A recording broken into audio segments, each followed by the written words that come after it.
வணக்கம். என்னோட பேரு தாமரை செல்வி.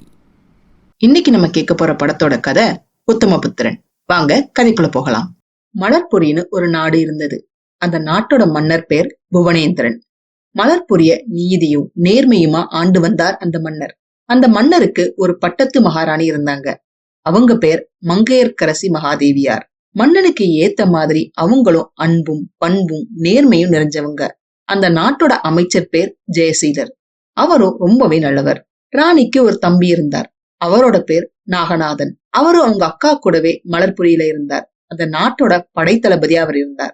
5 விரலும் ஒரே மாதிரியா இருக்கு இல்ல இல்லையா? அது மாதிரிதான் நாகநாதனுக்கு மலர்புரிய தன்னோட வசம் ஆக்கிக்கணுங்கிறது ஒரு பேராசையா இருந்தது.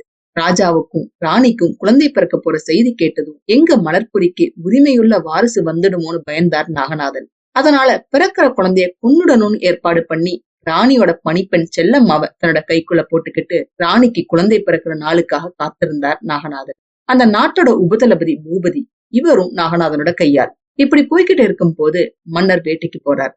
அவர் திரும்பி வர்றதுக்குள்ள ராணிக்கு பிரசவ வலி ஏற்பட்டுடுது.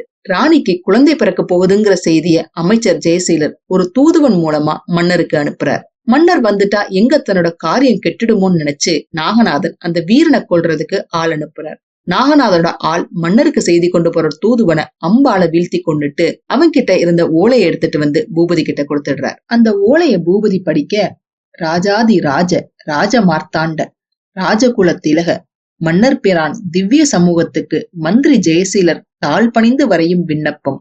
மகாராணியின் பிரசவ காலம் நெருங்கிவிட்டதென்று அந்தப்புற செவிலிகள் அறிவித்ததை தங்களின் கவனத்திற்கு கொண்டு வரவும், நாட்டின் எதிர்கால வாரிசு பிறக்கப் போகிறது என்றுன்னு பூபதி அந்த ஓலையை படிச்சுக்கிட்டு இருக்க, அங்க உட்கார்ந்திருந்த நாகநாதன் கைய நீட்ட அந்த ஓலைய அவர்கிட்ட கொடுக்கிறார் பூபதி.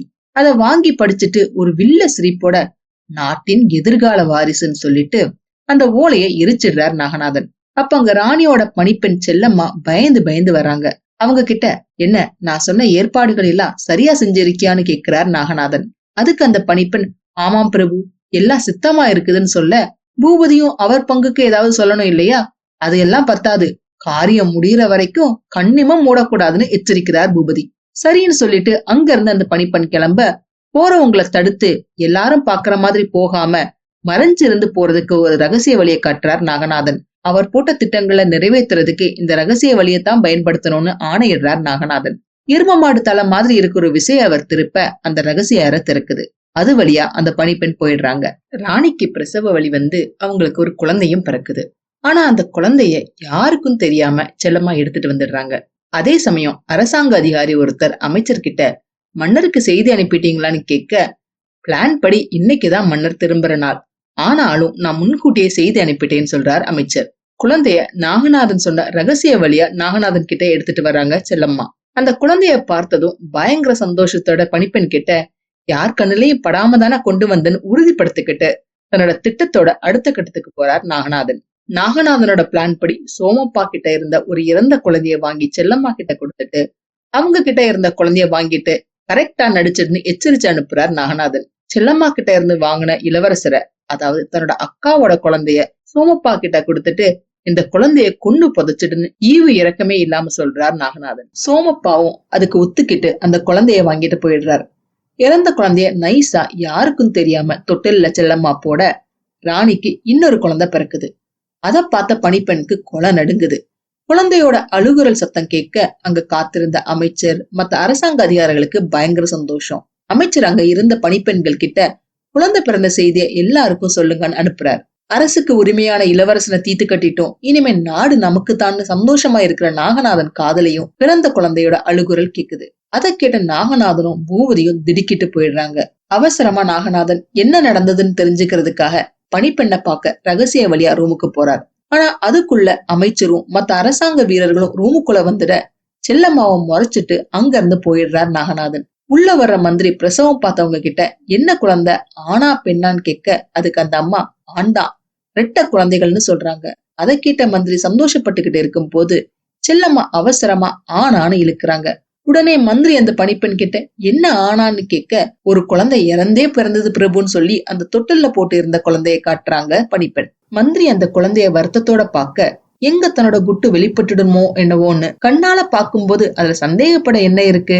ஒரு குழந்தையாவது உயிரோட இருக்குதே, அது நாட்டோட பாக்கியம்னு ஆறுதல் சொல்றார் நாகநாதன். அதை கேட்ட மந்திரி ஆமான்னு ஒத்துக்கிட்டு இளவரசர் பிறந்த செய்திய நாடெங்கும் பறைசாற்றுங்கள், ஆலய மணிகள் முழங்கட்டும்னு ஆணை பிறப்பிக்கிறார். திட்டப்படி அந்த சமயம் மன்னரும் அரண்மனைக்கு திரும்பிடுறார். சந்தோஷமா அவரை வரவேற்றுட்டு குளம் தலைக்கு கோமகன் பிறந்து விட்டான்னு மந்திரி சொல்ல, அதுக்கு மன்னர் மிக்க மகிழ்ச்சி அமைச்சரே, எங்கே என் செல்வன்னு ஆர்வமா கேட்கிறார் மன்னர். குழந்தைய மன்னர் கையில கொடுக்க என்னோட குறை தீர்ந்ததுன்னு மன்னர் சந்தோஷப்பட்டுக்கிட்டு இருக்கும் போது அவரோட பார்வை தொட்டில்ல இருக்கிற குழந்தை மேல விழுகுது. இதுன்னு மன்னர் கேட்க அதுக்கு அமைச்சர் மன்னருக்கு பிறந்தது இரட்டை குழந்தைகள்னு கொஞ்சம் வருத்தத்தோட சொல்றார். ரொம்ப ஆர்வமா தொட்டில்ல இருக்கிற குழந்தைய மன்னர் பார்க்க அப்ப நாகநாதன் அதில் ஒன்று இறந்தே பிறந்ததுன்னு சொல்றார். அதை கேட்டதும் மன்னருக்கு ரொம்ப வருத்தமாயிடுது. அப்ப அங்க இருந்த ஒருத்தர், வருத்தம் வேண்டாம் மன்னவா, இந்த குழந்தையோட ஆயிலையும் இந்த செல்வன் பெற்று சிரஞ்சீவியாக வாழ்வான்னு ஆறுதல் சொல்றார். உங்கள் வாக்கு பலிக்கட்டும்னு சொல்லி ராணிய பார்க்க போறார் மன்னர். அவரோட வாக்கு பலிக்குமா? இந்த குழந்தையாவது நாகநாதனோட சதியில இருந்து தப்பிக்குமா? தெரிஞ்சுக்க அடுத்த பகுதிகளை தவறாம பாருங்க. இந்த பதிவு உங்களுக்கு பிடிச்சிருந்ததுன்னா லைக் பண்ணுங்க, ஷேர் பண்ணுங்க, சப்ஸ்கிரைப் பண்ணுங்க. நான் போடுற வீடியோஸ் உடனுக்குடன் உங்களுக்கு தெரிஞ்சுக்கிறதுக்காக நோட்டிபிகேஷன் பெல்லையும் கிளிக் பண்ணுங்க. என்னங்க கதை சுவாரஸ்யமா போயிட்டு இருக்கா? இந்த கதையை பத்தியான உங்க கருத்துக்களை தவறாம என்னோட ஷேர் பண்ணுங்க. உங்க கருத்துக்களை தெரிஞ்சுக்க நான் ஆவலா காத்திருக்கேன். மீண்டும் அடுத்த பதிவில் சந்திப்போம். நன்றி, வணக்கம்.